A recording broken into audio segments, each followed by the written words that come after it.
My name is Ryan Miller, and for the past 15 years, I've helped hundreds of people to raise millions of dollars for their funds and for their startups. If you're serious about raising money, launching your business, or taking your life to the next level, this show will give you the answers so that you too can enjoy your pursuit of making billions.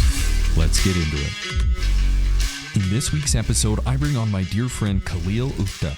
Join us as Khalil and I combine our insights to provide you with the common practices we both did in the early days to set us up for the success in health, wealth, and quality of life that we enjoy today. You don't want to miss it. Plus, Khalil shares his highly sought after secrets to his success as he shares his top 5 disciplines he used to get featured on reality TV, in Forbes, as well as a respected wealth mentor across the country, making him an 8-figure empire in record time. If you're looking for the fast track to wealth, Khalil and I are about to give you the answers you need in your pursuit of making billions. Here we go. Hey, welcome to another episode of Making Billions. I'm your host, Ryan Miller, and today I have one of my very good friends, Khalil Uqdah. Khalil is a managing partner at Marikai Investment Groups and Charm City Buyers. They're a real estate development fund that develops multifamily real estate in the Baltimore area. So Khalil, welcome to the show, man. Hey, thank you so much for having us, Ryan. Really appreciate it, man. This is going to be a blast. I love chatting with you. Yeah, I can't wait to talk about all the successes that you have, and my understanding is you've got some pretty interesting tips. We'll save those for the end, just for some of our listeners. But for those of you who are listening, for our fans across the world, Khalil is someone that we call an expert. He's done some amazing things in real estate, and my man, you're just getting started. So I can't wait to hear everything that you have to share. I'd love to hear your story, how you made it, and with the hopes that this is going to inspire a few other of our fans to follow in your tracks, to learn from the lessons that we provide. And, more importantly, we love to hear back, right? So if those of you who are listening, any advice that you love from my guest here, please reach out and let us know. So that being said, you're on the show, you're in Baltimore. How did you get even started in this real estate industry? Bring us up to speed. Oh man. So first of all, I got to be honest. I'm not a huge talker. I don't like telling a lot of people about what I'm doing and all that kind of stuff, but I'm honored to be here, and I'm going to share as much as I can because I just want folks to just be inspired and make sure that they too know that just like me, a regular person, they can do it also. Yeah. So how we got started. So 2010 is when I graduated college. I graduated college. I didn't have a whole bunch of cash. I was one of those college students that just kind of, you made it by. I graduated with about $20 in my name. And when I graduated, I moved back home to Baltimore. Yeah. I shared a room with my older brother. I moved back home to my parents' house, and I just knew that a few things. One, I didn't have a lot of cash now, but I knew that my entrepreneurial spirit, my drive, my intuition, it was going to push me well into the future where I was going to do some big stuff. And I knew that at a core level. So moved back home for about 18 months. And in that 18 months, my internship had rolled into a full-time job. And I was making a salary of about $35,000 a year, which in 2010 was like pennies, right? People were laughing at me when I graduated, and they're like, "Oh, what are you living in your mom's basement?" Like, all right, everybody chill out. Maybe. Yeah. I have a plan here. I have a plan. Yeah. So in that 18 months, my parents were very gracious. But I was just going to say, this is such a gem because a lot of people, and you hear this from entrepreneurs, is saying, hey, man, how often do we see the men or women who are building their dream, and in the beginning, it's super undercover, maybe in their basement or their mom's basement or garage, and they're building this dream. They're living on a shoestring budget, and everyone, right? They're like, get a real job, and they might mock or have certain ideas of your ambition, and the whole time you knew exactly what you're doing. You had a plan, right? You didn't have it all figured out, I'm assuming, but you at least had a vision. And that's where it started. And also, from what you said, you had something deeper. You knew this was going to happen. And this is a common thing of people like yourself who have made substantial amount of wealth they all said it started small, but I was deeply convicted of my mission and my vision. Would you agree that that's kind of where it started Oh, for you? 100%. There was something about knowing that I knew where the finish line was. I didn't know the steps to Yeah. take to get there, but I knew I was going to get there. Incredible. So here you are, man. People are kind of making fun of you, and you're making 35 grand a year. Where did it go from here? How did you turn into this like multi-million dollar real estate portfolio? I won't steal your thunder. How did you go from making 35 grand living at home to where you are today? Where did it go from this 35 grand? So with of that 35,000 in 18 months, I saved about 25,000 bucks. And I sacrificed as much as I could. I knew whatever I wanted to do, it was going to require capital, startup cash, and I had to find it myself. So I saved as much money as I could. And when my now wife graduated college a year after me, she moved to Connecticut, Hartford area. She had a great job in a leadership development program. I moved up there with her, and in sitting on the couch and just kind of brainstorming and vision boarding and thinking about our future, we were trying to figure out what that next step was. And that next step for us was real estate. Lovely. That's incredible. And that alone, again, this is amazing. So you and we've known each other for a little while, so we've talked about our spouses and all this fun stuff. But I want to draw a parallel because I've seen this a lot, and I want our listeners to really understand and not skip past this. Is you sat down with your spouse, and you don't have to be married to do this, but you sat down, and the people like yourself who've been very successful have all done this, myself included. I did this years ago when I was first married. Is we sat down and we said, let's be kids for a moment and imagine what a dream life would look like. What does that look like for us? And then you start to reverse engineer. But most importantly, you get on the same page with a vision. And collectively, you create this vision. You did it. I've done it. And many of my guests who've come on the show and those who are yet to come on the show, this is one thing I found in common is the ones who really made it and were happily married at the end. They all sat down in the early days before they had any money and they just said, what do we want out of our life? Like, no rules, just what lights up our family. And they made that plan, and it got them on the same page where they're pulling in the same direction. Would you say that that's kind of how that worked for you in those early days as well? I would say so, yes. I think for us, we didn't know exactly what we wanted to do, but we knew a few things. We knew we wanted to make positive change in the world. We knew we wanted to build wealth and have tangible assets that we could pass forward. And we knew that we wanted to just impact different areas and communities and grow together. And real estate just checked all of those boxes. So okay. So you found the way. So you knew what you wanted, and then you went backwards to say, how do we get that? Okay, real estate is the vehicle for us. Right? Yeah. Yep. Exactly. Right? Exactly. Yeah. So for us, you moved to. So then what happened after you had the plan? Where did it go from there? Sure. So then that slingshot effect, that delayed gratification, it worked.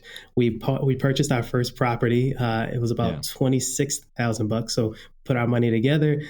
We bought it cash, and it was free and clear. And then we're like, okay, now what? We got a property. It's completely blighted, but we can figure something out here. So we tried to do different things like wholesaling and a bunch of different stuff, but it was in an area that was less desirable. So we ended up doing it ourselves. Tell me about that. Yeah. So tell me about what less desirable. I know there's a story. So check it out, right? So we're sitting on the stoop after we bought it. It's a 3-unit shell. So it can hold three families. It's a multi. And one of the neighbors is coming outside, and he's just kind of hanging out and chilling. He comes up to us, and he's still across the street, but he's pointing at us like, hey, did you guys just buy this house? And I'm looking proud, and, I'm a young kid. I got my chest out. I was like, yeah, man, we just bought this house. So he's like, okay, that one right there. I'm like, yeah, this one right here. You see it? I like this one. He's like, yeah. So you know this street is called Murder, right? And we said, excuse me, sir, could you come again? It's called what? What's the nickname? What now? Yeah. So we didn't know anything about the area. We didn't have friends or family in Hartford. We just did not Yeah. know. So quick piece of advice, make sure you do your research about your areas before you start buying properties. We knew the numbers worked. Yeah. And there was a reason why the numbers worked so well. Yeah.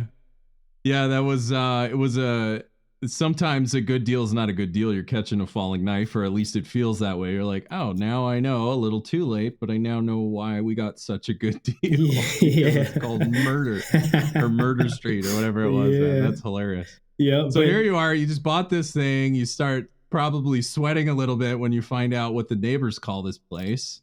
I mean, how did you turn? Did you freak out? I mean, I gotta know, like, at that point, I'd be a little nervous, but what did you guys do after learning that new information? We doubled down.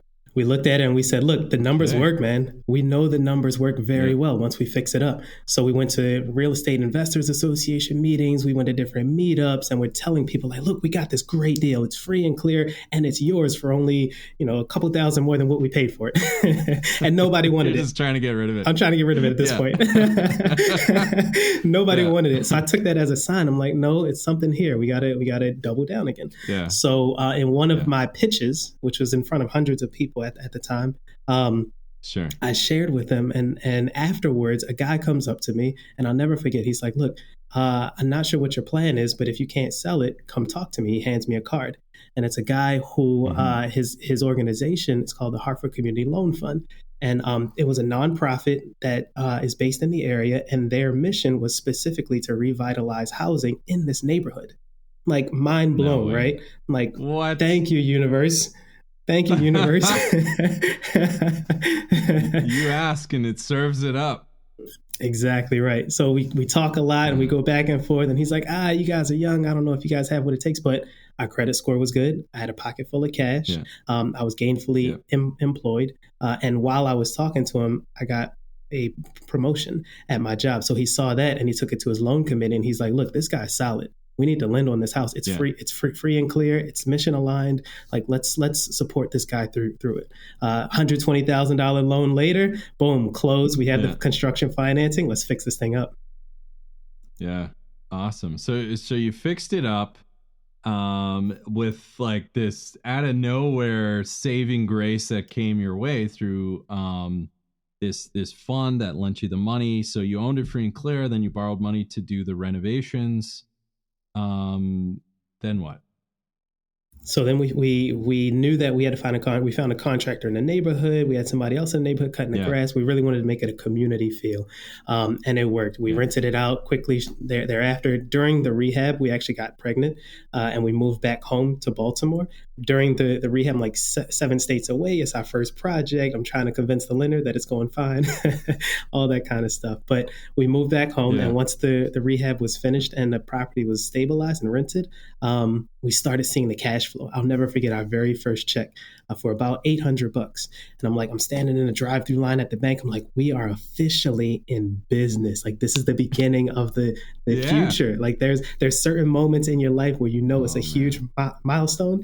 This was one of those moments where, like, wow, this is something that's going to take off. I can just feel it.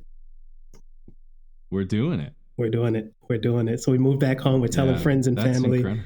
And then we just started snowballing as much as possible. The numbers on that property, we were about $150,000 all in. Our mortgage and our PITI was about $1,200. Our revenue was about $2,400. So we were bringing home a net cash flow of about $1,200 every month, and we just let it snowball. So cool. Your first deal. That's absolutely incredible. And I love hearing about first investor, first deal, like, because, a lot of our fans are founders and funders. And in your case, you're both. But it's like, you don't look at, where Khalil is now. We can see that. How did it start? And there's so many lessons in learning about your first deal, your first investor, because that's where you got to be scrappy, right? That's where you find out what you're made of. And it also tests your plan. Like you said, it's like, the first sign of trouble, I doubled down. I didn't back away. I knew what I wanted and I was going to get it. And you stuck with your plan and you found a way because you were determined. I absolutely love that. Thank you. So now here we are. You move back. You're starting a family. You're getting $1,200 a month in residual income. I mean, you're like, man, this vision that we created, we're not talking about it. This is happening. We're having a kid. We just moved back to Baltimore. How did you grow your business in Baltimore from that point? So we started sharing with as many people as possible, and we'd have little pitch parties where people would come to my mom's house, and then her friends and everything, and then come to our house and everywhere. And at the time, social media was really starting to take off a little bit more. So this was around 2013-ish, 2014. Facebook was already established, but that was really the only platform. There were other platforms starting to come. So I quickly told my now wife at this point, like, look, we got to get on social. There's people calling us, text messaging us, emailing us. They all want to know. We have to figure something out here and formalize it. So we formed Charm City Buyers. And Charm City Buyers is a vertically integrated, rapidly growing real estate development firm right here in Baltimore City. Nice. And we have done a great job of scaling and growing. Can I brag a little humble brag? That's what you're here to do, man. Let it rip. So Charm City, we've got a group coaching program where we help folks learn the intricacies of developing houses here in Baltimore City. Our group coaching program right now, we've got over 600 people. And in the last 6 months, they have acquired about $8 million worth of properties. So our goal is that within their year program, they have purchased something and they are moving and they are chasing their dreams. And we can provide them with the tools, the knowledge, the guidance to make sure that they are doing so accurately and right the first time. So they don't bump their heads the way we did. Yeah, that's right. And one of the things that I absolutely love about this business that you and your wife have put together is, like the money absolutely is outstanding. But the thing is this is a value that I teach on the show, and many you included with many of my other friends. They believe in generosity. And I feel like that's a very important value to have. And here you are, you did it. I mean, you're not rolling in millions. You did one house, but you learned some lessons and you're like, you know what? We need to help other people, whether it's people I know, but many that I will come to know. And now it's 600. And here we are trying to help other people achieve their dreams. That is so admirable, right? I mean, yes, you're making a profit, but you're making an impact. And everybody, and your fire is added to the bonfire of many of the guests that have come before this. Every one of them has been generous. Every one of them has been focused on making an impact more than an income. They don't neglect the income, but their driving force has always been the impact they're trying to make. So admirable. That's the advice I certainly can give to many of our listeners is like, what impact are you trying to make? First of all, in your own life, but also in the communities that you live or want to live. How are you going to impact this life while you're still here? I absolutely love that about you have to lift as you climb. I love it. Yeah. So you started Charm City Buyers. You guys are now like 600 students. You did 8 million, I think, in like the last 6 months. It's absolutely incredible. Yeah. Now I did a little bit of homework on you, and it turns out that you and your spouse were fortunate enough to be featured on a pretty popular magazine. Can you walk me? I don't know if you wanted me to bring this up or not. But Thank you. We're doing this. Let's do it. So back in. So tell me about this magazine feature that you that you guys were in. Yeah, so back in 2021, over the summer, because of the positive work that we're doing, because of the impact that we're having in people's lives, and because of our business savvy and all the successes that we've accomplished, we were fortunate enough to be featured in Forbes, like Forbes Magazine. I'm like, what? This is awesome. It was huge. Yeah. It was huge. And it was just a great way of us kind of patting ourselves on the back, but also showcasing our talents and attracting even more people so that we can continue to lift as we climb and have a little bit of like credibility behind us, absolutely. Not that there was any issue there, but to be published in a magazine like that, it certainly helps as you kind of step into the big leagues. But wow. Yeah, but we've been doing different magazines and publications. We've been in television shows.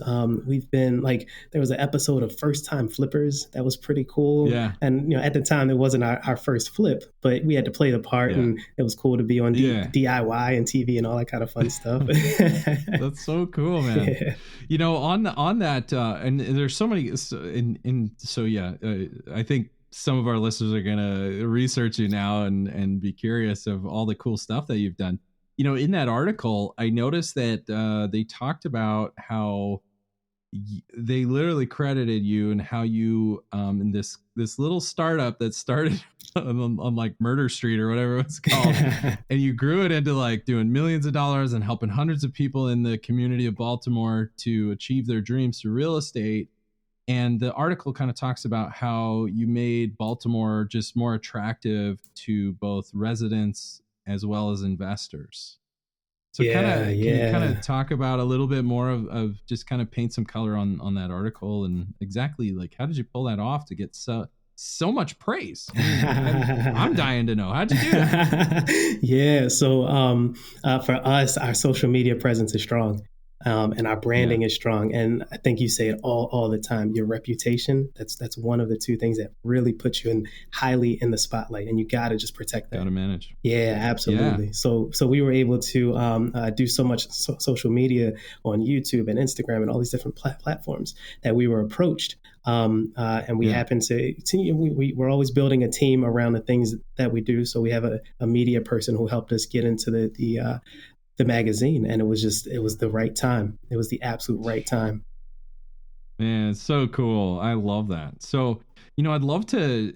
So, Charm City Buyers is kind of this crown jewel at this point in your career, and still is today. I mean, you're doing some other stuff with Amerikai Investments. We'll get into that in a second, but so my understanding is Charm City Buyers is really it's kind of a big deal. I would say that. You didn't say that. I'll say it for you. Thank you.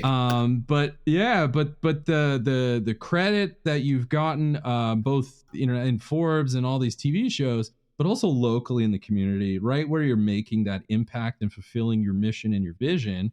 My understanding is you guys have been awarded rights to do some serious construction through the whole city of Baltimore. Can you walk us through exactly like what are you doing and how the heck did you even get the ability to be a civically recognized builder to start making an impact on the whole city? I mean, we're not talking about building a house or two. We're talking about impacting the entire city. Maybe walk us through exactly what's going on there and how did you even get to that point to have that much clout? Yeah, so 600 plus students, right, doing crazy amounts of deals.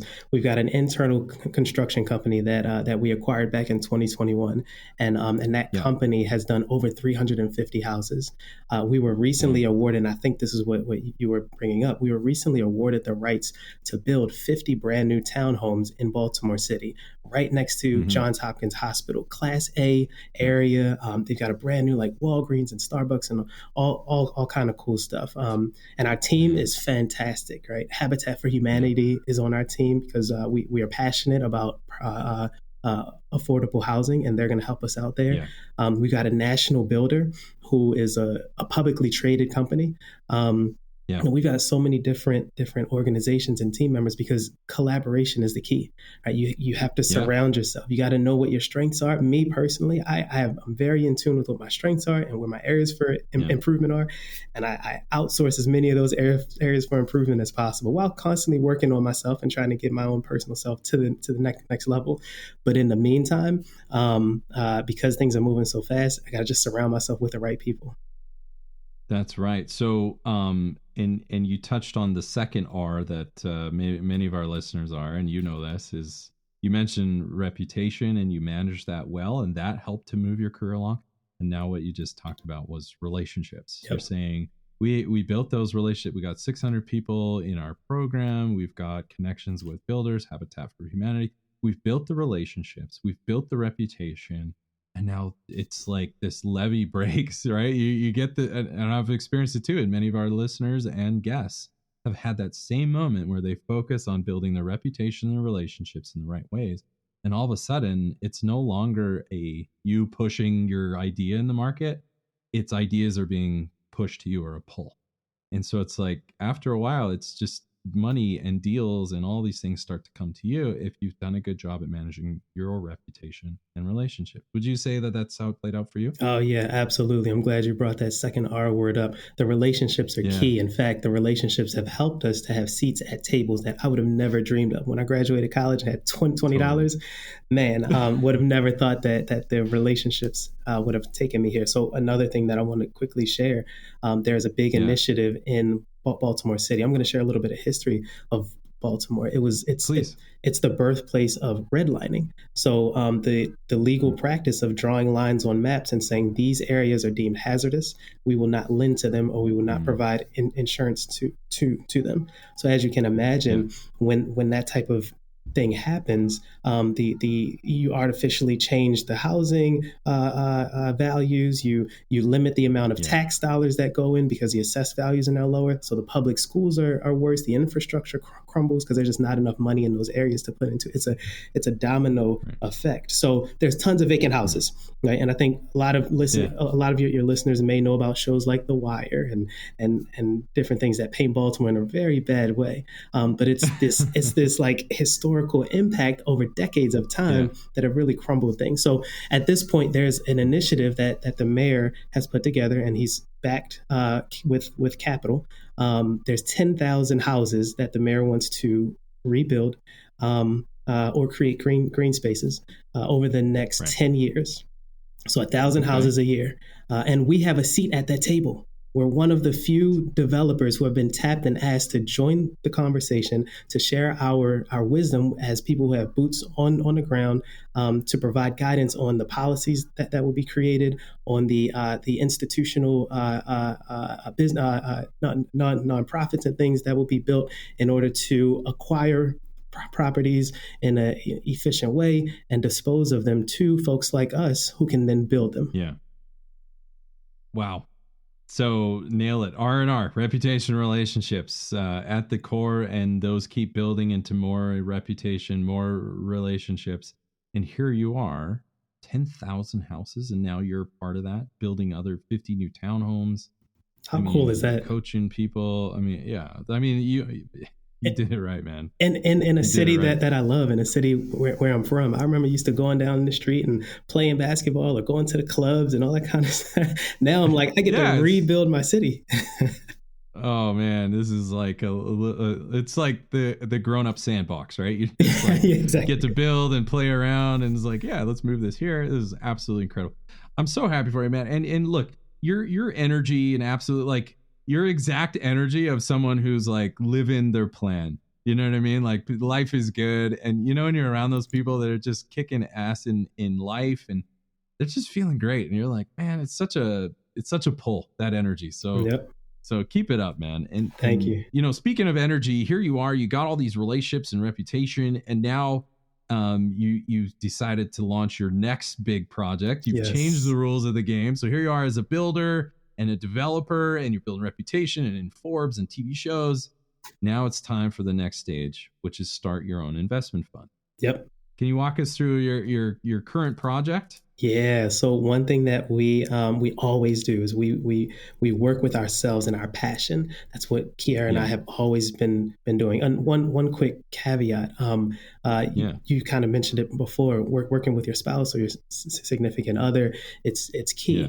So for us, I like to say we have 48 hours in a day where other people only have 24 hours because we can just duplicate ourselves. Yeah, right. So we can collapse time and we can just get things done faster, which is great. So anyway, because we work with our passion, we wanted to name our fund Marikai Investment Group, or MIG. Yeah. Marikai is a Greek word that describes doing something with your soul, doing something with your creativity, with your love, with your passion, like really putting your own self into your work. And that's how we've always moved. So for us, just being able to submit that and say, look, this is what we're doing. This is what we stand for. These are the principles upon which we will build, is how we plan on launching and scaling our $50 million fund that's focused on apartment communities. Right. So $50 million fund, and you're focused on apartment communities. Now, you and I were talking offline, and my understanding is, keep me honest, but the strategy is to take kind of Class C, which for those who don't know real estate is it's seen better days. This is a rough property. Yeah. Maybe on called Murder or Murder Street. It's like you certainly were baptized in the Class C early in your career. So here you are, you're rehabbing these older, maybe a little bit run down, not as maintained as maybe they could have been, and you're going to bring them up. You're going to make them beautiful, turn them into Class B or B plus. Maybe kind of round out that vision of exactly what your strategy is there. Yeah, exactly right. So our goal is to take these Class C properties, you hit it straight on the head, and turn them into Class B. Value add opportunities where we can lease up and add some value, either through rehab and construction, or just repositioning the property in a way that takes advantage of maybe solar energy or different things, so that the properties are now performing in the way that they're supposed to. Okay. And is the strategy to kind of fix and flip, or are you just going to fix them up, fill them with tenants, and kind of hold on to it? We'll hold on to them for a 5 to 7 year period, okay. And then we will exit. 9 times out of 10 through a sale, so that our LPs are able to get their desired and warranted capital and their upside and everything. And although we're super passionate about Baltimore, we're going to have to expand.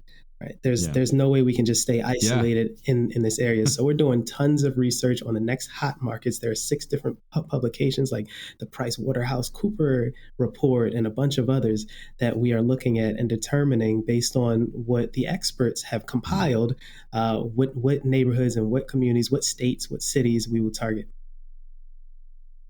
Yeah.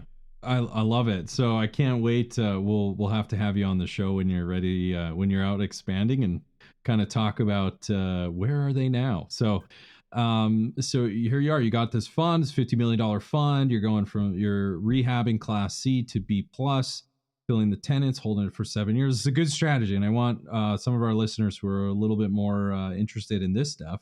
We can walk through some of the strategy. So now, we mentioned that, do you have any, like, for people starting out, right? You told us an awesome story, how you got going and you managed your reputation, relationships, and then it just kind of started taking a life of its own. Like, I'm wondering if maybe could you distill those down into some useful tips for our listeners to follow? Just to, like, this quick reference, kind of advice from Khalil. Yeah. Here's, if I had to do it all over again, here's the kind of the top, 4 or 5 things that I would focus on. What would you say to someone who asked you that? Yeah, absolutely. So there are some things in my life that I would never change, like working with a spouse, never change that. The slingshot effect, that just works so well for me. One of the first things that I can think of in responding to your question, Ryan, is for me, there's always been, and for many of us, there's always an opportunity to almost like walk through a door, right? And walk through this kind of metaphorical door and decide, do I want to make decision A, or do I want to make decision B, or C, or D, or E? Mm-hmm. But you owe it to yourself, listeners, to walk through that door and at least peek in and see what's on the other side, right? You don't have to necessarily go and lock it behind you every time, but you owe it to yourself to push through the fear and peek in. I'll give you an example. As I was transitioning from full-time entrepreneur to, okay, what's next? How do we scale up and get bigger? Well, the universe sent me an opportunity to be an intern for a commercial developer, and at the time, I'm a full-time entrepreneur, right? I pay my own bills, I make my own schedule. I'm not going to back down and become an intern. I went to the interview, humbled, and when I left, I'm like, wow, there's so much stuff I don't know that I didn't even know I don't know. If that makes sense. Yeah. You don't know what you don't know. Yeah, so like a formal pro forma, and how to work with political leaders, and tax credits, and how the grant structuring and capital stacks and all these different things. And I said, you know what? I went back to my wife and I said, I need to take this. I know it's an internship. I know it's going to tie up a lot of my time. I know it's not a big dollar amount.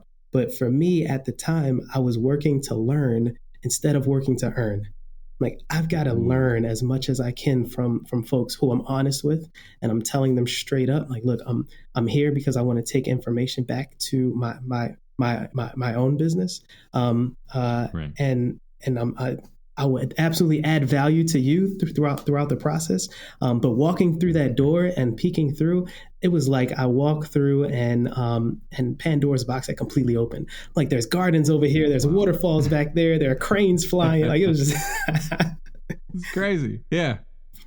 Man. Yeah. So walk through the doors that are open to you. And I love how you said you don't have to lock it behind you where there's no going back, but at least take a look, right? And it's take that shot at entrepreneurship. Take that shot at your dream. Is what I'm hearing from you, which you did, and obviously it's easy. Hindsight's 2020. And then the other thing that you said, and I want to repeat it just because it was so good, is you worked to learn before you worked to earn. So that is another piece of advice that you would give younger self or anyone else starting out is like, hey man, like really learn the field that you want to enter. Don't worry about the money. The money will come, but work to learn before you work to earn. That's exactly right. Said. Thank you. I appreciate that. So yeah, if I had two things, it would be that. The next one I'd say, and I want to give a couple here, know yourself. Just like know what your strengths are, know where your areas are where you can get better, and be humble and be honest. For me, I'm not the greatest salesperson. My wife is fantastic. And I've studied and I've tried to do different things, but I've never convinced a single person to join our group coaching program. You are not on any sales calls. Yeah, I'm not on any sales calls. Yeah. Either she or our sales team now, right? We built out a strong sales team. But if I had taken that and used that to minimize myself, I would have never been as good as I am now. They say if you judge a fish by its ability to climb a tree, it will live its whole life believing that it's stupid. And I believe that, right? So for me, like I was a fish. I'm good at swimming. I can't climb trees. She can climb trees. Other people can. But I can swim really, really well. So when it comes to financial modeling and coordinating and putting things into ways that are easily taken, and I can share that information. I'm really good at that back office, that back end, and that vision. Man, that is, I love that. So if you judge a fish by its ability to climb a tree, it will spend its life believing that it's stupid. I absolutely love that. It is incredible. You're a very poetic guy. So yeah, I absolutely love it. But to that point is to say, well, you're really good at something. So lean into that. Like, don't worry about what you're not good at. Find other people, relationships, right? Yep. You want to, if you know you're good at it, then make sure your reputation surrounds that to say, yeah, I'm really good at this thing and I'm going to be the best at it one day. So if this is how I can help you, learn how to swim, this is my thing. Yeah. But then I also have other people who can round out the other areas I need to achieve my vision. Like you said, your spouse is obviously the first and the best one because she's aligned on your vision, not just a job. It's a life for her. It's a life. That's right. So anything else you would tell anyone, I would say, is starting out? Yeah, and we kind of hinted around this, but build a team, build a crew around the things that you're not great at, and that's okay, right? Just build that team and have people buy into the vision and lead with integrity. Lead with integrity. You have to have people around you who trust you, who believe in you, and see you. They respect you, and that's how you continue to build and scale. It's no way we could accomplish all these houses by ourselves, but through collaboration over competition, we're able to multiply ourselves and have a team around us that can support the vision that resonates with everybody. Awesome. And then the last thing I'll say, go ahead. The last thing I'll say is something that I learned a few years ago, maybe about a decade, like 5 years ago or so. The law of attraction. The law of attraction. Yeah. So, you put out there what you want to get back. And everybody is energy. We're all matter. And when you think thoughts, they become your actions and they become your words and become your habits.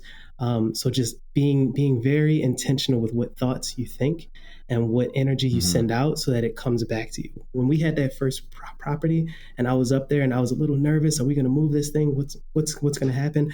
The law of attraction brought to me what I needed in order to fix the house. Yeah. When I wanted to scale up and go from scattered site, kind of let's do some onesie twosie rentals, to like development, like naming communities, naming neighborhoods, 10,000 houses. The law of attraction said, okay, that's what you asked for. Let me position things so that you can have it. And being able to just understand that and be humbled and grateful and just work within that space. For me, that's been a game changer.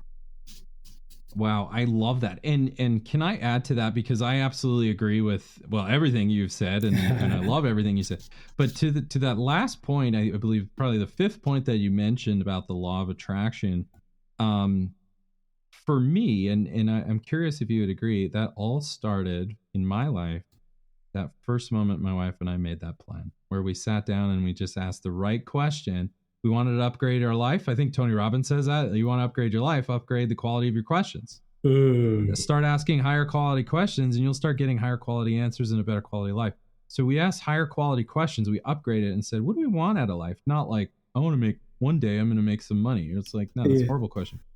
So you sat down and you really got precise on your vision. Would you say that's where this law of attraction started for you, was having a vision?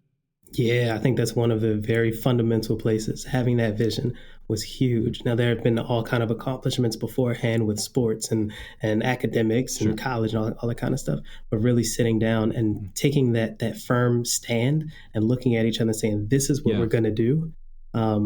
After brainstorming, after vision boarding, after praying and meditating and all these different things. I 100% agree. I love that. Yeah. So, our energies are combined in that way for sure, of just saying like, you know what, it all was slowly leading to it. But once I was crystal clear on what I wanted out of my life, and my spouse and I got on the same page, that took off like a rocket, man. That is absolutely incredible advice. So, as we wrap things up, is there anything at all that any last minute comments you'd like to make or share with our audience? Anything at all? Yeah. So, to that point of surrounding yourself with the right people, reputations, I think our friendship has been fantastic. And I don't just mean to say that here. I truly do mean it. I've learned a lot. I didn't know anything about funds and the structuring of them and positioning of them. So thank you for your help on that. Things like data room and pitch decks and all this kind of cool stuff. It's been extremely helpful. So thank you. I think that if I could close out with anything, that would be it. And just, everybody just stay humble, be gracious, be happy with the cards that you've been dealt, and focus on that true north. You don't have to know every step of the way, but just focus on that true north. There's 5 different things that I tell myself every day around health, around love, around vibrating higher, around finances, around just positive energy. And when I focus on those things, I don't have to think about, okay, well, what am I going to eat, or how am I going to do this, or what if the car stops? Like, no, focus on those core things where your future self is going to be proud, and allow the flexibility to make that thing happen. That's absolutely outstanding advice. And thank you. You're very kind. And yes, our friendship is certainly one that I cherish, and looking forward to many more years of just hanging out, man. This is going to be fun. And, this is really good. So, as we wrap things up, on a final note, advice from Khalil is walk through the doors that are open for you. Be yourself, know who you are. Are you a fish or an eagle or whatever that might be? And then, also build a team around, yourself, on, also who you're not as you come to know it. Learn to work to learn before you work to earn. And then ultimately appreciate the law of attraction, which really, as we discussed, means have that vision, upgrade your questions around that vision, and you too will have the skills you need in making billions.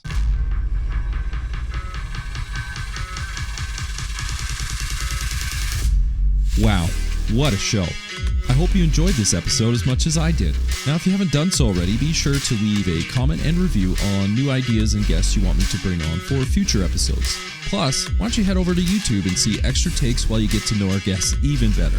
And make sure to come back for our next episode where we dive even deeper into the people, the process, and the perspectives of both investors and founders.